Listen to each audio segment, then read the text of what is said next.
అసలు ఈ తుఫానుకి కారణం ఎవరంటావు ఇంతకు? చీట్లలో పేర్లు రాయండి రా, అందరి పేర్లు రాయండి. అన్ని పేర్లు రాసి ఒక 20 పేర్లు రాసి ఆ చీట్లు వేసి ఒక చీటిని తీస్తే ఆ చీటి పోయి ఎవరి మీద వచ్చిందో తెలుసా? యోనా. అందరు రౌండప్ చేశారు యోనాని. బాబు, అసలు నువ్వెవరు? నీ దేశం ఏంటి?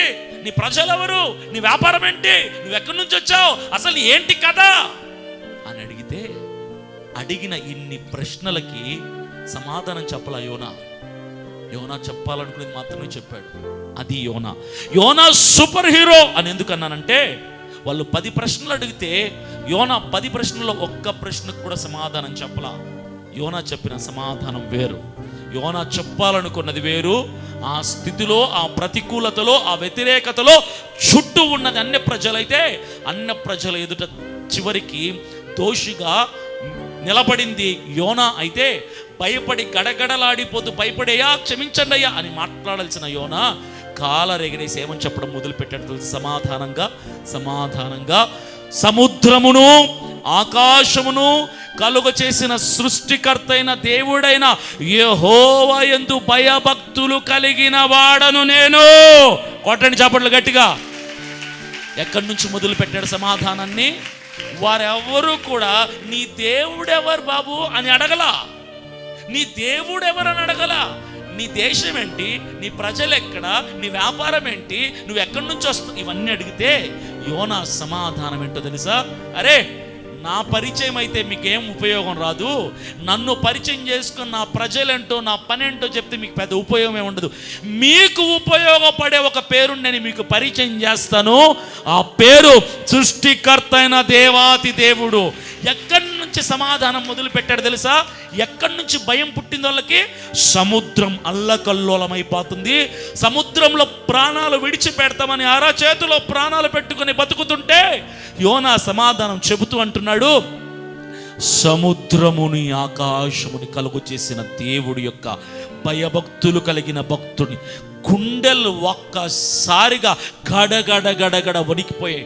సముద్రాన్ని పుట్టించిన దేవుని భక్తుడు నువ్వు, నాయన క్షమించు బాబు, నిద్రపోతాను మాట్లాడాను నేను, నిన్ను క్షమించు బాబు. సముద్రాన్ని పుట్టించిన దేవుని భక్తుడు నువ్వు. ఎవరిని పరిచయం చేశాడు? ఎటువంటి పరిస్థితుల్లో అయినా కూడా నీ సత్యవంతుడైన దేవుణ్ణి పరిచయం చేయటమే క్రైస్తవుని యొక్క లక్షణం. పరిస్థితులు ఏవైనా, అప్పుల్లో ఉన్నవా, అనారోగ్యంలో ఉన్నవా, ఆర్థిక ఇబ్బందుల్లో ఉన్నవా, కుటుంబంలో సమాధానం లేని స్థితిలో ఉన్నవా, నీకే ముందుకు అడుగేయటానికి గతి లేదా, కానీ నీ చుట్టూ చేరిన అన్య ప్రజలతో నువ్వు పరిచయం చేయాల్సింది నీ సమస్యల్ని కాదు, నీ ఇబ్బందుల్ని కాదు, నీ అనారోగ్యాన్ని కాదు, సలహాలు అడగకూడదు. ఏం చెయ్యాలో తెలుసా? నా దేవుడున్నాడు, నా దేవుణ్ణి నమ్ముకో, దేవుడు నిన్ను పరలోకానికి చేస్తాడు. నా దేవుడు సృష్టికర్త, నా దేవుడు సూర్య చంద్ర నక్షత్రములని నోటి మాట చేత కలుగు చేసిన వాడు అని నీ సమస్యలను పరిచయం చేయకూడదు. నువ్వు నీ దేవుణ్ణి పరిచయం చేయాలి.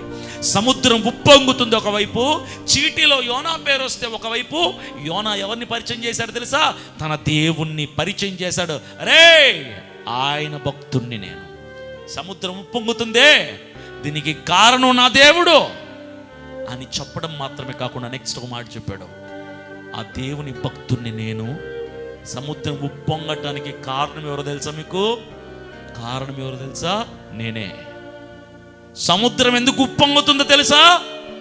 నా దేవుడికి నేనంటే ఇష్టం, నా దేవుడికి నేనంటే ప్రేమ, నా దేవుడికి నేను దూరం అయిపోతానేమో అని తెలిసి నా దేవుడు సముద్రాన్ని ఉప్పొంగిస్తున్నాడు. చప్పులు కొట్టి ప్రభు నామాన్ని మహిమపరుద్దాం. దేవుడికి నీ మీద ప్రేమ ఎక్కువైతే చేసేదేంటో తెలుసా? నిన్ను విడిచిపెట్టాడు దేవుడు. నీ కాలరు పట్టుకొని దగ్గరికి తీసుకొని ఆయన కౌగిట్లో హత్తుకుంటాడు నిన్ను దేవుడు. దేవుడికి నువ్వు దూరం అవుతావన్న ఆలోచన వస్తే సునామీ పుట్టిస్తాడు, కరోనా పుట్టిస్తాడు, భూకంపం పుట్టిస్తాడు, అల్లకొల్లలం పుట్టిస్తాడు. ఏదేమైనా నిన్ను ఆయన కౌగిట్లోకి తెచ్చుకోవడమే ఆయన పని. అది కోపం కాదు, అది ద్వేషం కాదు, దానికి పేరే ప్రేమ. That's a love of God. ఆయన ప్రేమ చూపించాలంటే నువ్వు తట్టుకోలేవు. ఆయన చేతుల్లో ఉన్నది, ఆయనకు పలికేది సృష్టి, ప్రకృతి. అయితే ఆ ప్రకృతిని వాడుకుంటాడు దేనికి?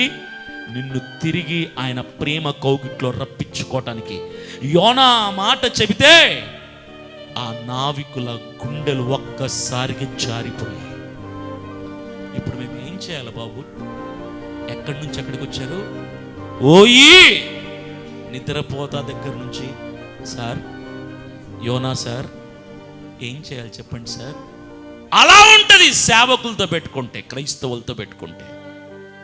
క్రైస్తవుల దగ్గర పైసలు లేకపోవచ్చు, సేవకుడి దగ్గర ఆస్తులు, బ్యాంకు బ్యాలెన్సులు కోట్లకు కోట్లు గడించకుండా పోయచ్చు.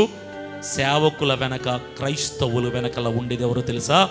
సృష్టికర్త అయిన దేవాది దేవుడు. మా ధైర్యం, మా దమ్ము, మా నిరీక్షణదే. ఆ నిరీక్షణే మాకుంటుంది.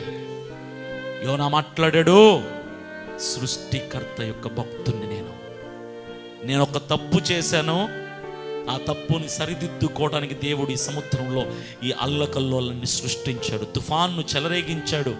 సార్ ఏం చేయాలి చెప్పండి సార్, మాకు ఇప్పటికీ మీరు ఇచ్చిన షాకులు తట్టుకోలేకపోతున్నాం, ఏం చేస్తే మేము బతుకుతాం చెప్పండి సార్.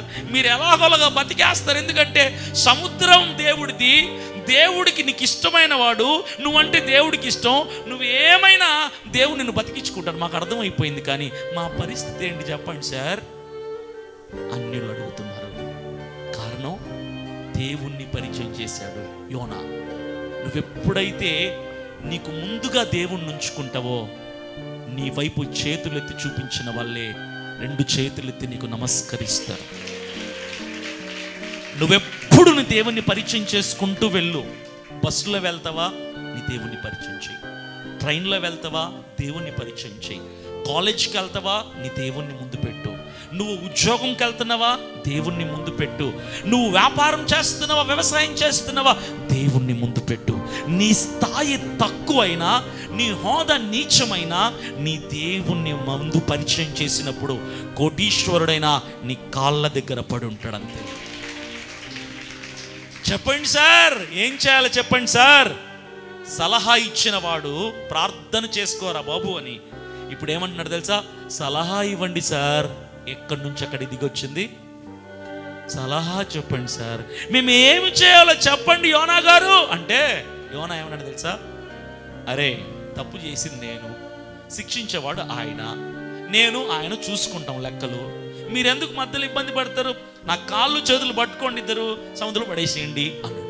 ఏంటి సార్ ఏం మాట్లాడుతున్నారు సార్?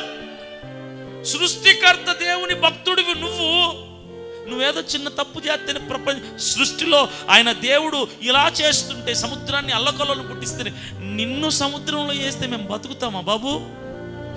నీ మీద మా చెయ్యి వేస్తే మమ్మల్ని బతికిస్తాడు నీ దేవుడు అంటే, ఏం కాదు నన్ను సముద్రంలో వేయండి, నేను చెప్పింది చేయండి, నేను దేవుడు మాట్లాడుకుంటాం. ఎక్కడికి వెళ్ళాక? సముద్రంలోకి వెళ్ళాక.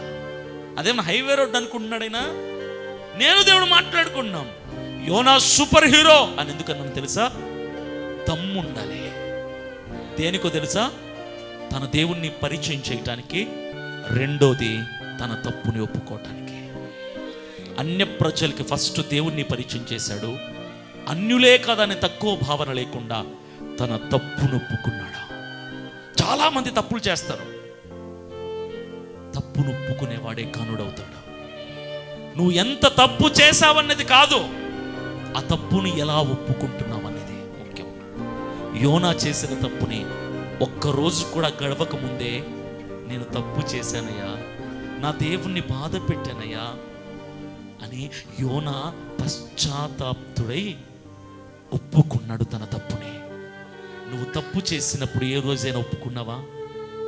నీ కుటుంబంలో నువ్వు తప్పు చేసినా, సంఘంలో తప్పు చేసినా, నీ సంఘ కాపరి ఎదుట నువ్వు తప్పు చేసినా, నీ తోటి కొలీగ్స్లో నువ్వు తప్పు చేసినా, చేసిన తప్పు నీకు తెలిసినప్పుడు, తప్పు అని తప్పుగా గుర్తించినప్పుడు ఏ రోజైనా నీ తప్పుని అంగీకరించావా? ఒప్పుకున్నావా? నన్ను క్షమించండి అని అడిగావా? అడగటానికి మీకు మనసు రాదు. ఎందుకు రాదో తెలుసా? ఈగో, అహం భావం అడ్డొస్తుంది. తప్పులు చేసి మాఫీ చేసుకుని వెళ్ళిపోవటం కాదు ఇక్కడ క్రైస్తవుడి పని. క్రైస్తవుడు అంటే చేసిన తప్పుని కాలరెగరేసి ఒప్పుకోగలిగిన దమ్మున్నాడు క్రైస్తవుడు. తప్పు చేసేటప్పుడు కాదు సార్ ధైర్యం కావాల్సింది, తప్పుని ఒప్పుకోవటానికి కావాలి ధైర్యం.